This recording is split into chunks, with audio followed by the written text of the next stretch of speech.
телефон на все голоса говорит пока. Пора. И пальто на гвозде, шарф в рукаве и перчатки в карманах шепчут: подожди до утра.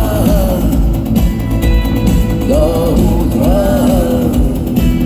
Но странный стук зовет дорогу.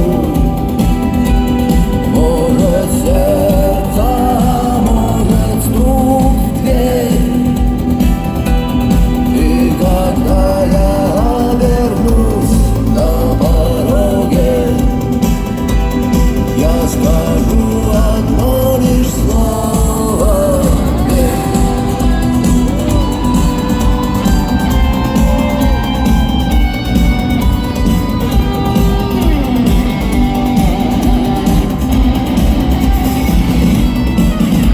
опять на вокзал, и опять к поездам, и опять проводник выдаст белье и чай.